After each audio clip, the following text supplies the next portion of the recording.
আপনার কি পূরণ করবে? কত বলেন ভাবি, কথা বলেন। এখন গাড়ি আছে 6টা না? আপনাদেরই গাড়ি ছিল না? এখন কি সরকারের কাছে কোনো ক্ষতিপূরণ? এখন এটা পরে ডিসিশন হবে, এখন তো আর কিছু বলে লাভ নেই। এখন সবকিছু ঠিকঠাক হোক, তারপরে যেটা করে। এখানে যে পরিস্থিতি, এখানে গাড়ি ছিল 8টা, একটা বের করা হয়েছে, 7টা গাড়ি নিউ ছিল। এগুলা মনে করেন যে আপনার সবই চোখের সামনে দাউ দাউ করে পুরে সব ছাই হয়ে গেল। আমার আঙ্কেল নাই, 3 লাখ টাকা ছিল, হ্যান্ডকেট ছিল, সবকিছু। তারপরে আপনার যে ডকুমেন্ট ছিল, একটা গাড়ির যে আপনার বিল থাকে, এই বিলটাও ছিল, সবকিছু পুরো স্বর্ণ। এই বিলটা যে দেখায় যে আপনার টাকা নিবে, সেটারও তো কোনো কিছু নাই এখন বর্তমানে। একদম আমার আঙ্কেল তো জীবিত না, আমার আন্টি আর হচ্ছে গিয়ে আমার বোন এটা পুরাটা পরিচালনা করে। তো এখন তো সবগুলো পুরো এখন শূন্য হারা। এখন কি করবে সরকার? তো অবশ্যই দেখছে, এখন তার ক্ষেত্রে যদি কিছু করণীয় থাকে ইনশাল্লাহ সে দেখবে।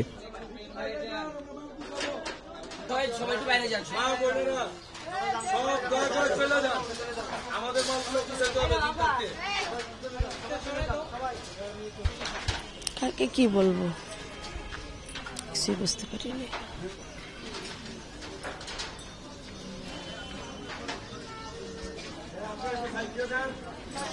দেখি সময় হোক, তারপর দেখা যাক কি হয়।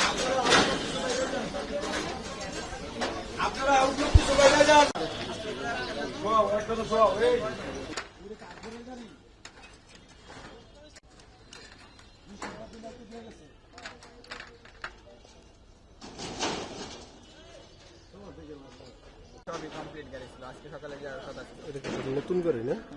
একদম নতুন।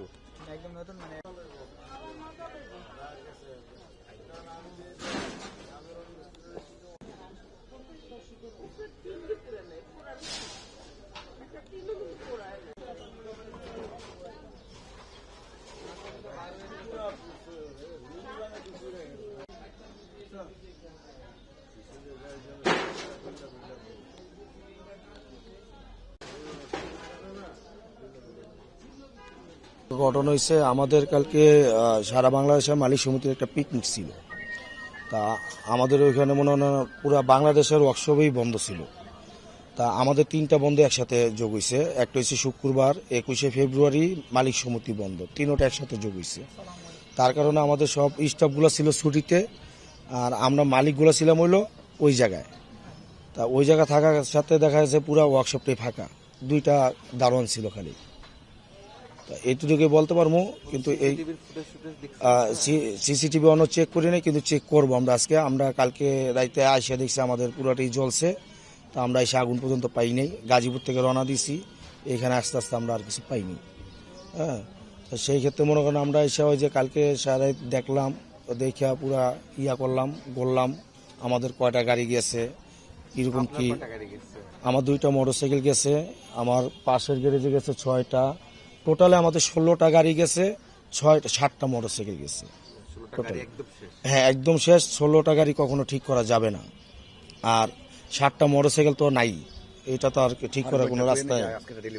হ্যাঁ, আজকে ডেলিভারি ছিল একটা না, আজকে ডেলিভারি ছিল 5টা গাড়ি। হ্যাঁ, 19-এর মডেল ছিল, 13-র মডেল ছিল, 8-এর মডেল ছিল। এগুলো ডেলিভারি গাড়ি ছিল, আজকে ডেলিভারি গাড়ি। পরে দেখি আমরা বালু মারলাম, ইটা মারলাম, কামানা গাড়ি আইছে প্রায় 1.5 ঘন্টা পরে গাড়ি আইছে ফায়ার সার্ভিস।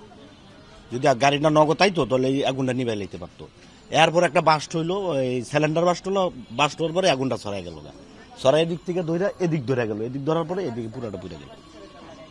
এই কোনার থেকে আগুনটা প্রথম শুরু হয়েছে। কি থেকে লাগছে এটা এখনো বের করা যাচ্ছে না। এটা সম্ভবত পরে এটা ইনকোয়ারি করে তো বের করতে সম্ভাবনা আছে।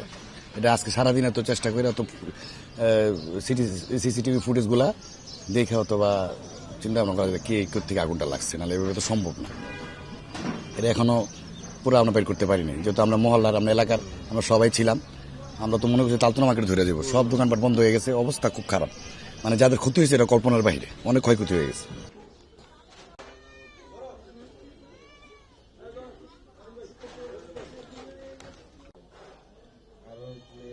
টাকা ছিল।